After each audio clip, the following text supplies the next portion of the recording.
का मैं कहाँ बाड़ू। कम से कम अब तो हमरा पे दया कर, अपन महिमा दिखावा माई।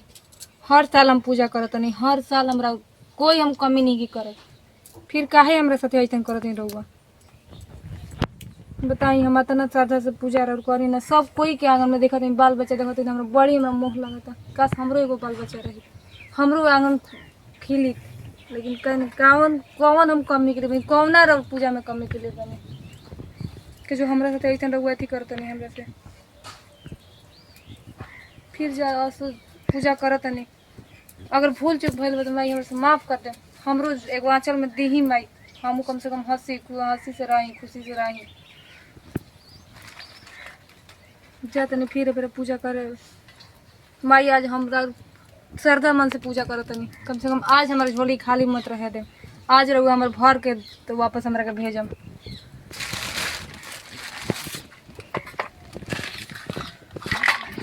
सब कुछ तो हम लेके जेबे कर रहे हैं। आखिर वैसे कौन कमी हम करी ना पूजा में जो कि हमारे से रुसल बनी। बताएं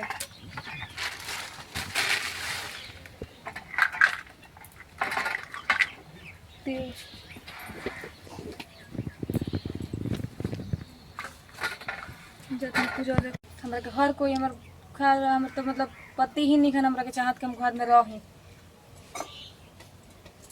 ज्यादा नहीं पानी देके आओ तो नहीं।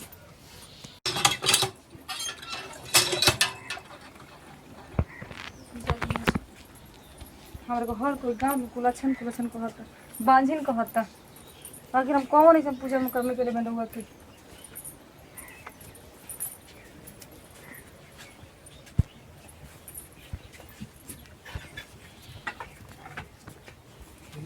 सब ले लेना। सब कुछ तो आपकी मैं हमरा के खाली मत आवे दे।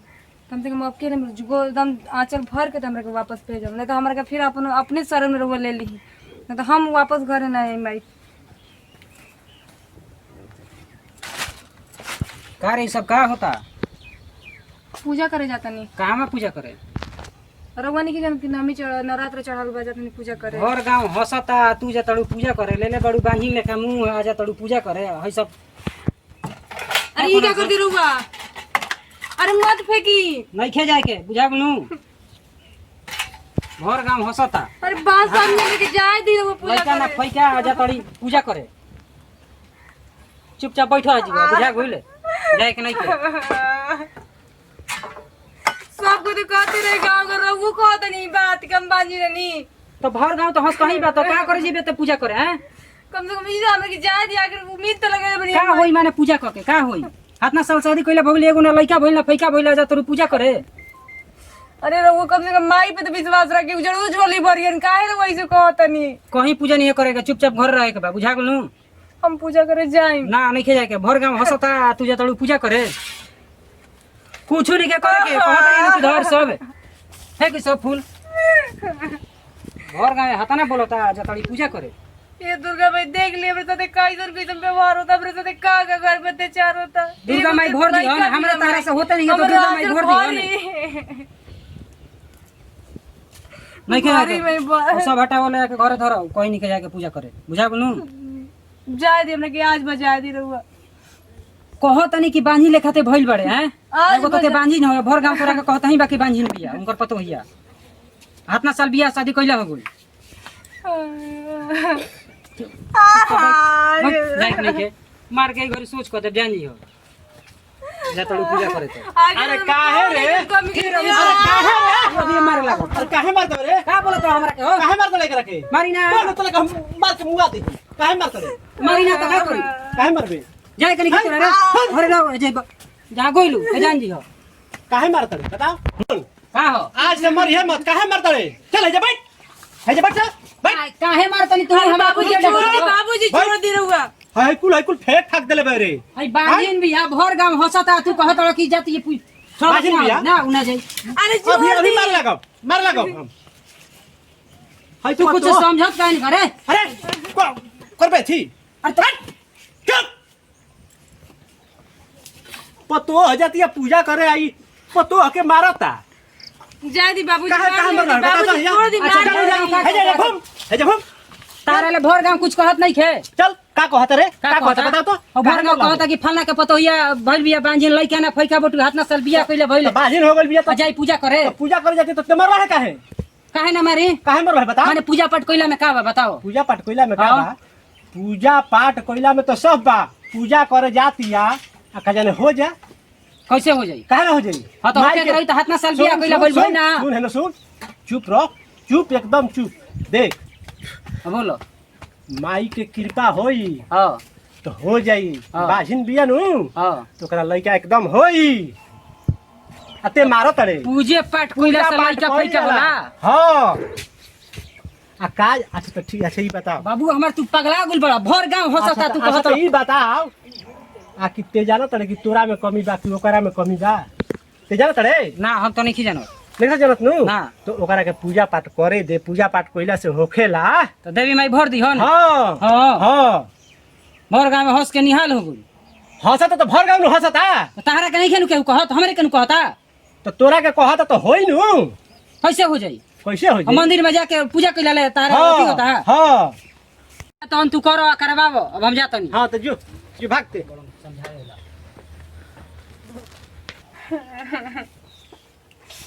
रो मत आ तू जा कैसे बाबूजी हम पूजा करे जाए बताई कि हमरा के गांव घर पे वैसी ताना मारा अरे तो छोड़ दो गांव घर के तू लेबू हम ठीक बानी नु हाय तू ले जा आ जा तू पूजा पाठ करो ए पतो हु जा के पूजा पाठ कर अब ठीक जा। है बाबूजी अगर रहुआ कहती तो हम जाती पूजा करे तो हम ना जीती पूजा करे ना ना तू जा ठीक बा जाती बाबूजी हाँ, हम। जा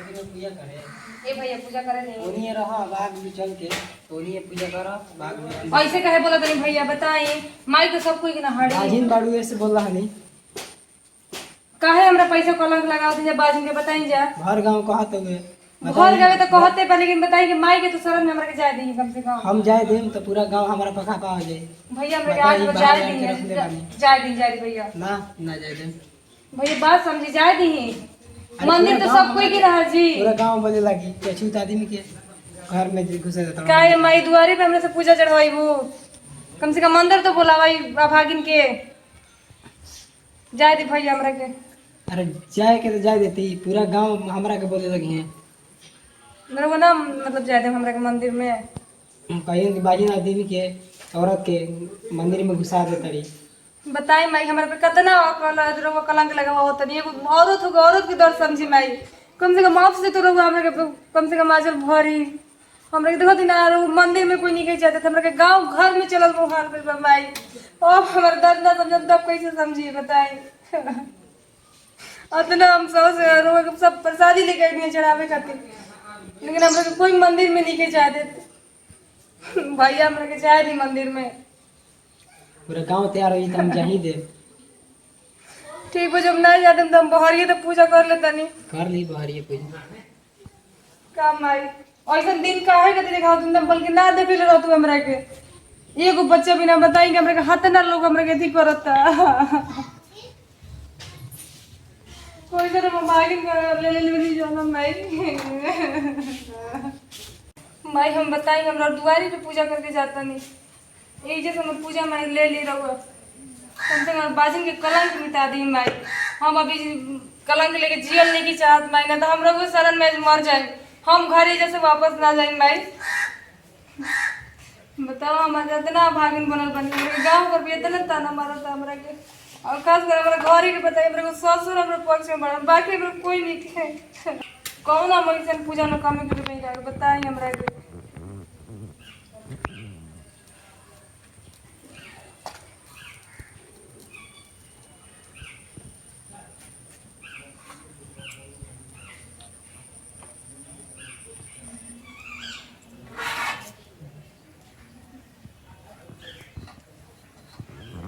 अचारा फैलाई माई महंगा तानी भिकिया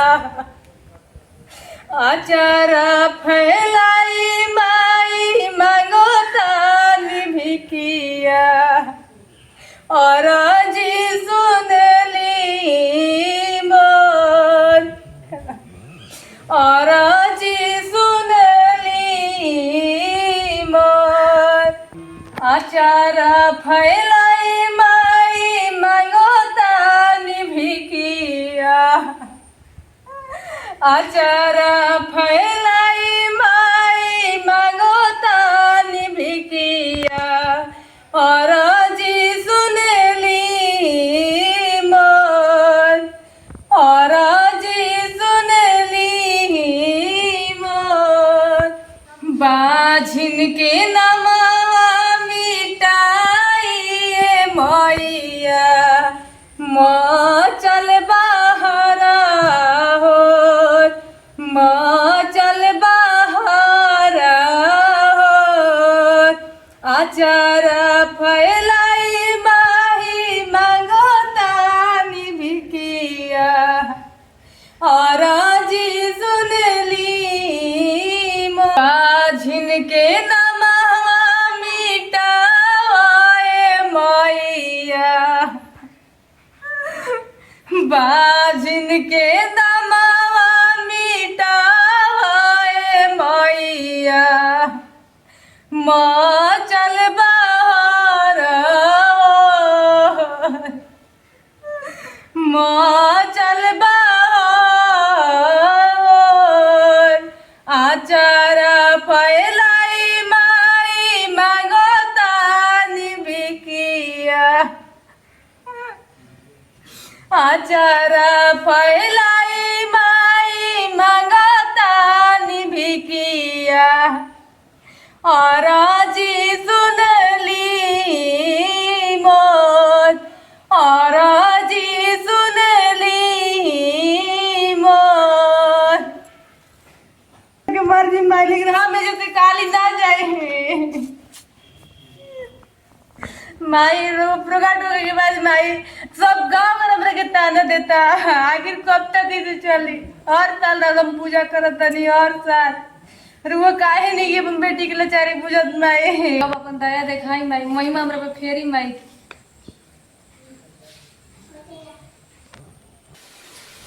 अरे दुर्गा जी हमारे पे एकदम दुर्गा माई हमारे पे खुश बोली हे माई रव कृपा सही में अपरंपार बात हम मान गई नी माई मान गई नी आज हम बहुत खुश बनी आज हम घर जाके बताएं का जी आगे ये जा कैसे तोहरे के देखे अब नहीं हम जानते हैं बहुत खुशी की बात बा हां तू तो देखो तानी कि बड़ा खुश नजर आवत आज हमर दुर्गा जी ना हमर माई में हमर कृपा सुनल बे अपन बेटी के पुकार सुनले बड़ी अरे ये कुछ ना होला ऐसे काहे बोला रे माई के शरण बनी ऐसे मत बोली हमरा ये सब विश्वास नहीं के जी कुछ हो जाए मंदिर में सही में चमत्कार भइल बा आज रउआ यकीन करे के पड़ी माई पे विश्वास करे के पड़ी रउआ तू ही विश्वास कर हम विश्वास करे वाला नहीं थी आज हमर अपने माई हमारे फूल पर से दियो फूल पे माई नु तारा पर ढेर उपकार करतड़ी ना ऐसे मत बोली माई के शरण में बानी कम से कम अभियो से गोड़वा लागली ही हम कहले रहे हम का कहले रहे हम कहले रहे कि नहीं जाए के मंदिर में हां कुछ समझ में नहीं के आवत तो मंदिर हमारा बात कहला के कोनो औरे छोड़ नहीं के ना अरे तो सुन पहले बात सुनी का हम बात सुनी ओतना घरे डटलो आनी कि जाए के नहीं के भर गांव शिकायत होता अरे अब लोग शिकायत ना होई काहे नहीं की बात समझे तब शिकायत ना माने होई नीचे का भइल बटुए कि माने शिकायत ना होई का भइल बा का मिलल बा जी के बाद अब लोग शिकायत ना हो चुपचाप चलिए घरे घर यही हम घर ये माई देख ले मेरे को कितना होता चारों तो देख ली आराम होनी हम कहते कह घर जाई हम देख ली मरद के कोई तो मिलला अब नहीं खेले कब मंदिर में सब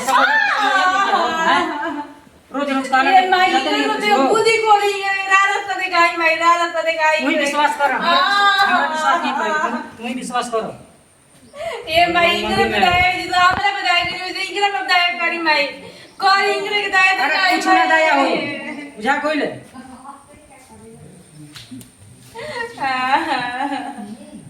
माई अब दया चमत्कार दिखाई हम सुई नहीं करो बहुत पार है अरे छोड़ दी कहत तो हम ठाकुर बने का हम छोड़ दी